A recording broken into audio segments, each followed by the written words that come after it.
नमस्कार, आदाब, सत श्री अकाल, जय भीम, जोहार। मेरा नाम है नवीन कुमार।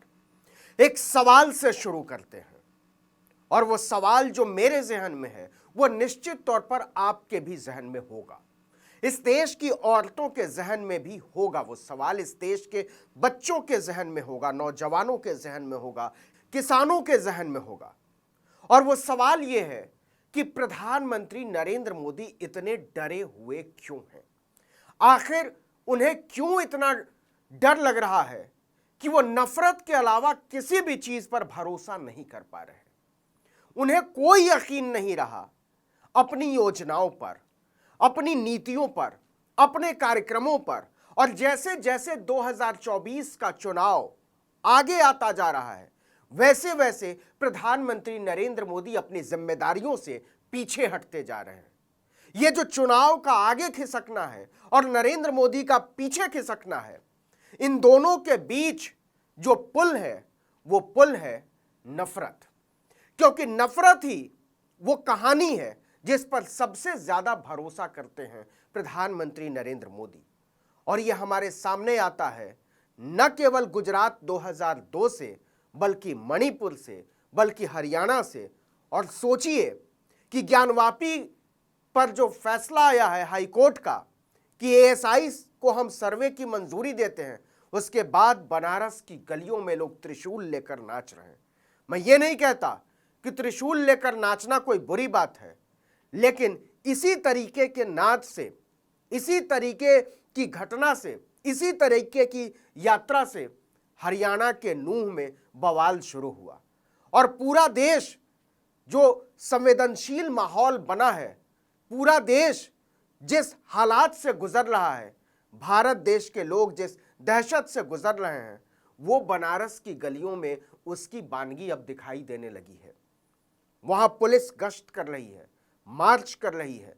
दशाश्वमेध थाने की पुलिस गुदौलिया पर मार्च कर रही है।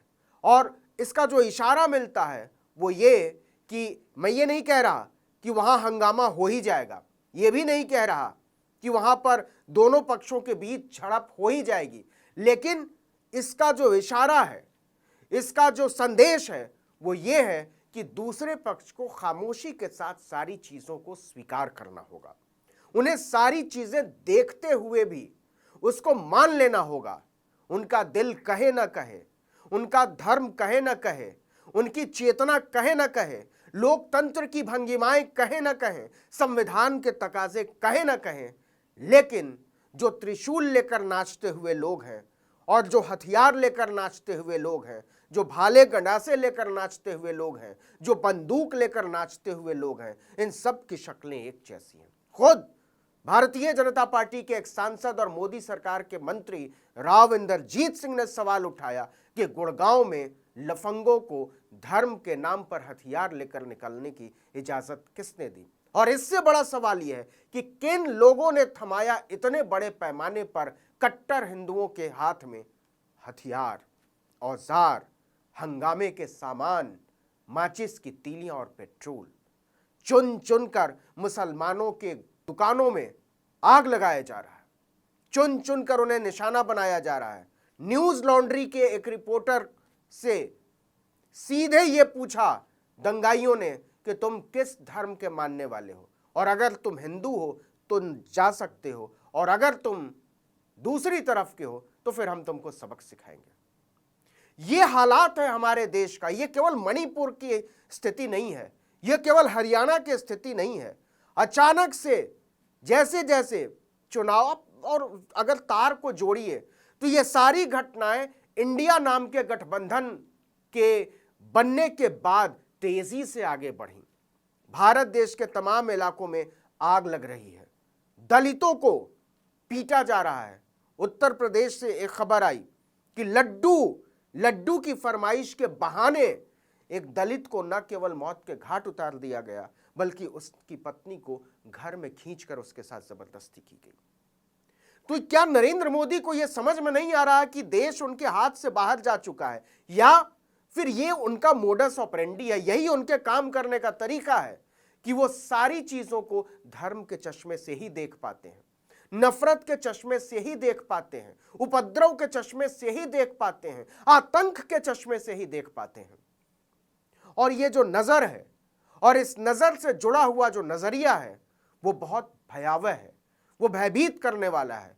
वो इस देश के साधारण लोगों को, जो किसी झगड़े में नहीं पड़ना चाहते, जो किसी फसाद में नहीं पड़ना चाहते, जो बहुत कठिन मेहनत करते हैं अपनी जिंदगी को आगे बढ़ाने के लिए, वो बच्चे जो स्कूल जाना चाहते हैं वो घरों में दुबके हुए हैं, वो औरतें जो काम पर निकलना चाहती हैं वो घरों में छिपी हुई हैं, वो नौजवान जो नौकरी पर जाना चाहते हैं या नौकरी की तलाश करना चाहते हैं, उनके पास कोई विकल्प नहीं कि वो सिर्फ इस पहचान के बारे में सोचते रहें कि वो हिंदू हैं या मुसलमान। और इस देश को इस मोड़ पर लाकर खड़ा करने के लिए अगर कोई सबसे ज्यादा जिम्मेदार है तो प्रधानमंत्री नरेंद्र मोदी हैं।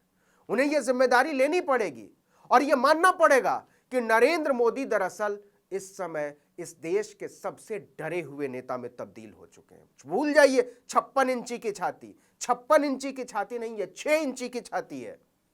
जो देश की किसी भी समस्या से लड़ना ही नहीं चाहता, जो देश के हालात का सामना ही नहीं करना चाहता, जो भारत की जनता से भागता हुआ नजर आ रहा है, जो इस देश की औरतों से, बच्चों से, अल्पसंख्यकों से, नौजवानों से भाग रहा है नजर चुराकर। और इसके पीछे केवल यह वजह है कि प्रधानमंत्री नरेंद्र मोदी को अगर सबसे ज्यादा किसी एक चीज पर भरोसा है तो वो नफरत पर भरोसा है। और जिस प्रधानमंत्री को नफरत पर भरोसा हो वो प्यार की बात नहीं कर सकता, उसे प्यार करने की तड़प भी समझ में नहीं आएगी। प्यार करने और प्यार हासिल करने के बीच जो रिश्ता है वो उनकी समझ में नहीं आएगा। और इसलिए प्रधानमंत्री नरेंद्र मोदी किसी भी चीज का सामना नहीं करना चाहते, और न केवल सामना नहीं करना चाहते बल्कि ये चीजें उन्हें सूट करती हैं। हरियाणा के मुख्यमंत्री ने साफ साफ कहा कि भैया हम नहीं बचा सकते आप लोगों को, जो करना हो कर लीजिए, हमारे पास इतनी पुलिस नहीं है। सीधे हाथ खड़ा कर दिया कि तुम लोग हो ज्यादा पुलिस है कम। आप बताइए दुनिया के किस देश में ये अपने आप में उजड्डता है कि मुख्यमंत्री बोले कि हमारे पास जनता से कम पुलिस है। मनोहर लाल खट्टर से पूछना चाहिए, और यह सवाल प्रधानमंत्री नरेंद्र मोदी को पूछना चाहिए, नंबर 1, दुनिया के किस देश में जनता की जो आबादी है वो पुलिस की संख्या के बराबर है? किस देश में, दुनिया के किस देश में, किस शहर में, किस सूबे में, किस मोहल्ले में ऐसा है? कोई एक उदाहरण है मनोहर लाल खट्टर के सामने? दूसरी बात, अगर पुलिस की संख्या कम है और इतनी कम है कि जनता को हिफाजत की गारंटी नहीं दे सकती एक चुनी हुई सरकार, तो इसके लिए जिम्मेदार कौन है? आप पिछले 8 साल से वहां सत्ता में हैं, तो कौन जिम्मेदार है? कौन 9 साल से ज्यादा हुए भारत की केंद्रीय सत्ता में आए हुए नरेंद्र मोदी को? डबल इंजन की सरकार है, लेकिन ये इंजन तो पटरी से उतर ही गया है, सरकार तो पटरी से उतर ही गई है, लेकिन जनता को राहत देने की भावना ही पटरी से उतर जाए तो क्या सवाल और क्या जवाब, दोनों आपस में गड्डम गड्ड हो जाते हैं। लेकिन यहां से आगे जो बात हमको समझने की जरूरत है वो ये कि जब प्रधानमंत्री अपनी जिम्मेदारी से भागने लगे, जब मुख्यमंत्री एलानिया तौर पर लोकतंत्र के उसूलों से, चुनी हुई सरकार की जवाबदेही से और संविधान की शपथ से भागने लगे, तब समझ लेना चाहिए कि हम एक मुश्किल दौर में हैं।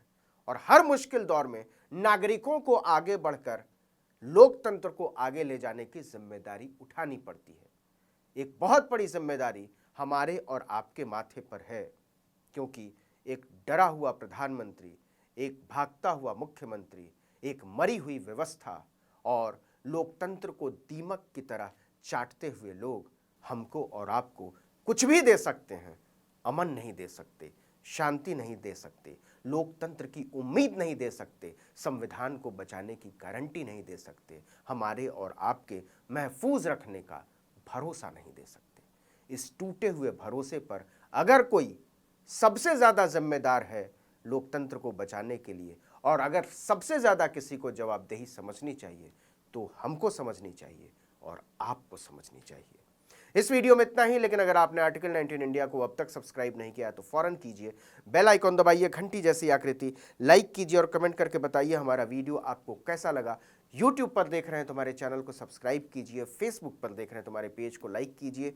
हमारा ट्विटर हैंडल है आर्टिकल 19_इंडिया, इसको जरूर फॉलो कीजिए। और मेरा ट्विटर हैंडल है नवीन जर्नलिस्ट, आप मुझे भी फॉलो कर सकते हैं। नमस्कार।